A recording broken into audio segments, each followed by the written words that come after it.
तो कैसे बच्चे पार्टी, आप सभी का स्वागत है इंडेप्थ यूटी में। I was creating this video not just because of you are asking. Basically मैं इसलिए बना रहा हूँ क्योंकि बहुत लोग मिसकंसेप्शन आपके दिमाग में डाल रहे हैं। मैं ऑलरेडी बहुत बार पहले भी बता चुका हूँ कि अगर आप लोगों ने प्रोस्पेक्टिव ध्यान से नहीं पढ़ रखा है तो आपको ये हमेशा कंफ्यूजन रहेगा ही रहेगा कि कोई क्या बता रहा है, कोई क्या बता रहा है। इससे बढ़िया आप खुद ही प्रोस्पेक्टिव पढ़ लो, उसको समझ लो। मैं कितनी बार बता चुका हूँ कि बेसिकली ये जो थर्ड राउंड है ये क्या है, इसमें कौन एलिजिबल है। फिर भी कई बच्चे ये देखना चाहते हैं कि भैया मैं थर्ड राउंड के लिए एलिजिबल हो कि नहीं है। सबसे पहली बात, अगर आपने वो वीडियोस नहीं देखी है तो अब तक क्यों नहीं देखी है, ये आपको अपने आप से पूछना चाहिए। सेकंड थिंग, अगर जो भी आप लोगों को गलत इन्फॉर्मेशन बता रहा है उससे पहले ये पूछो कि खुद प्रोस्पेक्टिव पढ़ के आए तो अच्छे से इन्फॉर्मेशन और शेयर कर पाएंगे। ऐसे गलत इन्फॉर्मेशन 2 मिनट लगेगा पढ़ने में, अच्छे से उसको समझने में।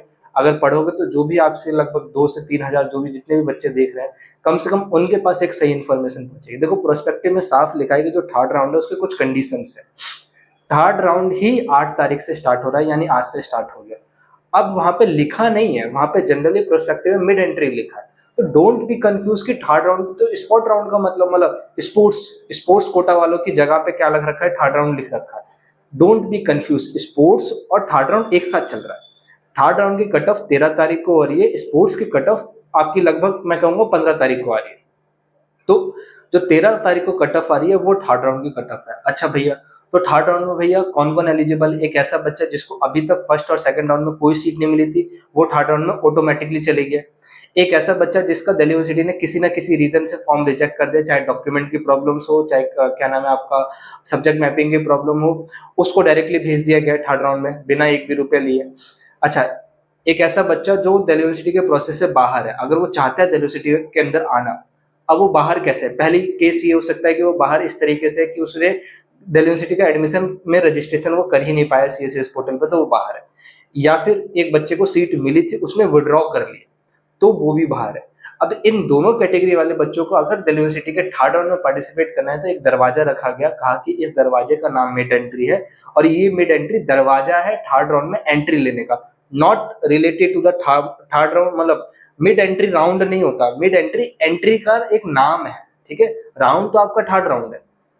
अब मिड एंट्री में आने की 1,000 रुपए फीस है, वो उन बच्चों को देनी पड़ेगी। वो दोबारा रजिस्टर करेंगे, सारी इन्फॉर्मेशन फिर से भरेंगे एंड उसके बाद एक अपनी प्रेफरेंस बनाएंगे।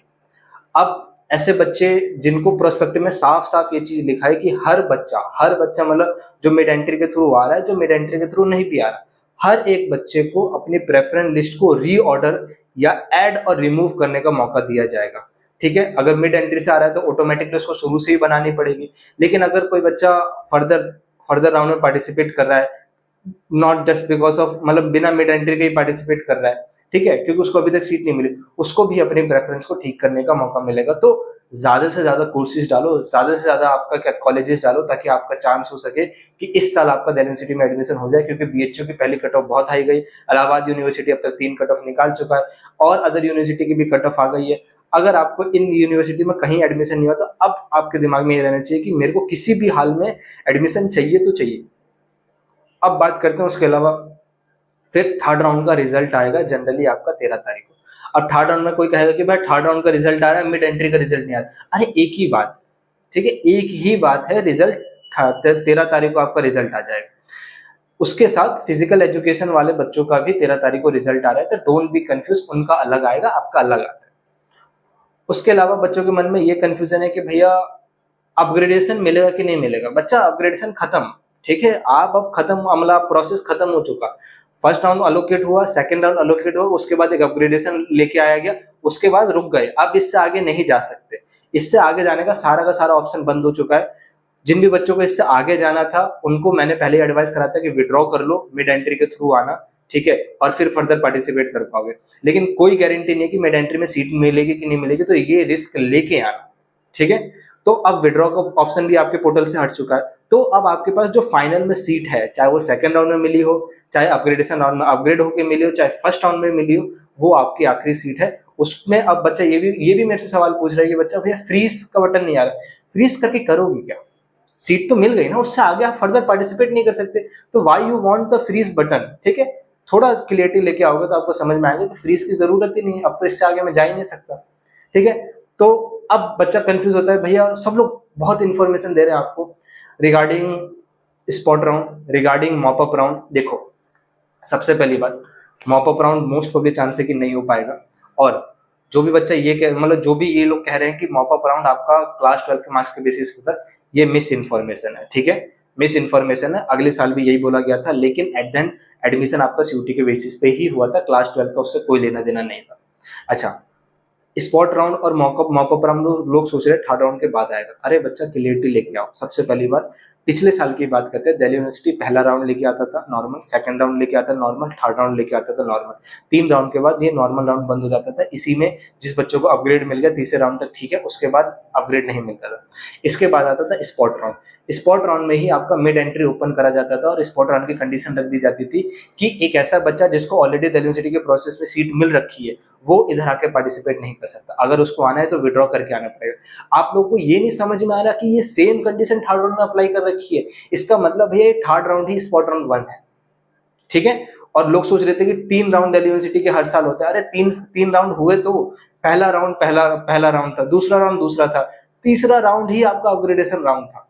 अब खत्म, अब उसके फर्दर राउंड नहीं होने वाले, आपका अलोकेशन हो गया। या फिर हम ये कह सकते हैं कि दिल्ली यूनिवर्सिटी ने इस बार 3 राउंड के बदले सिर्फ 2 राउंड की ही कट ऑफ निकाली और उसमें एडमिशन प्रोसेस को रोक दिया। अब ये जो तीसरा राउंड है ये आपके लिए स्पॉट राउंड 1 है। नाम से क्या फर्क पड़ता है, कंडीशन से फर्क पड़ता है ना। अब स्पॉट राउंड 1 में इस थर्ड राउंड को कहूं, या फिर जो आगे जाके मान लो फोर्थ राउंड आ गया तो उसको स्पॉट राउंड 2 कहूं, या स्पॉट राउंड 1 आ गया, कंडीशन तो सेम है ना कि जिसको सीट मिल गई वो फर्दर प्रोसीड नहीं कर सकता। यही कंडीशन आपके थर्ड राउंड में भी अप्लाई कर रखी है। और एक और कंडीशन आपको थर्ड राउंड के बारे में बता दूं कि जिसको सीट मिल जाएगा थर्ड राउंड में, अपग्रेडेशन का मौका नहीं है, ठीक है। कि फर्दर भैया फोर्थ राउंड आया अपग्रेड मिलेगा ना, अपग्रेड नहीं मिलेगा। भैया आगे फर्दर स्पॉट राउंड आया अपग्रेड मिलेगा ना, अपग्रेड नहीं मिलेगा। सीट नहीं मिलती है तो आगे वाले राउंड में ऑटोमेटिकली जाते जाओगे, लेकिन अगर सीट मिल जाती है अपग्रेड नहीं मिलेगा। आई थिंक अब आप सबके सारे डाउट क्लियर हो गए होंगे। कोई डाउट होगा कमेंट बॉक्स ओपन है, कमेंट कर देना, ठीक है। मेरा काम है आप सबको रिप्लाई करना। लेकिन अगर मैं कहूंगा कि अगर आप खुद प्रोस्पेक्टिव को ध्यान से पढ़ते उसको समझते तो जरूर आपको सारी की सारी चीजें क्लियर हो जाती और ये कंफ्यूजन नहीं होती और बार बार आप मेरे से ये नहीं पूछते। उसके अलावा इंस्टाग्राम पे फॉलो कर सकते हैं, ठीक है। चैनल को सब्सक्राइब रखो, बेल आइकन फिट रखो। कॉलेज के टाइम पे भी बहुत काम आने वाला है चैनल, ठीक है। नॉट जस्ट कि यहाँ तक सिर्फ एडमिशन तक, अभी कॉलेज के टाइम में बहुत काम आएगा। आपके पास अभी पीजी एग्जाम है, ठीक है। 3 साल बाद पीजी दोगे, कॉलेज में प्लेसमेंट चाहिए, इंटर्नशिप चाहिए, गवर्नमेंट जॉब पे बहुत सारे अपडेट्स आएंगे रिगार्डिंग, ठीक है। मेरे पास टाइम इसलिए नहीं मिलता है इन्फॉर्मेशन बनाने के लिए, मैं सिर्फ अपडेट नहीं दे रहा, ठीक है। मैं चैनल पे पढ़ाता हूँ और भी बहुत सारे काम है, ठीक है। सबको मैनेज करना पड़ता है as a teacher, as a professor, मतलब एज अ टीचिंग प्रोफेशन मेरे को सब कुछ मैनेज करके चलना पड़ता है, ठीक है। कोई डाउट होगा बता देना। और अब कोशिश ये करना कि ज्यादा डाउट ना लेकर, ज्यादा मन में कंफ्यूजन ना रखो। फिर भी बचता है तो कमेंट बॉक्स बचा है, कमेंट कर देना, ठीक है। चलिए।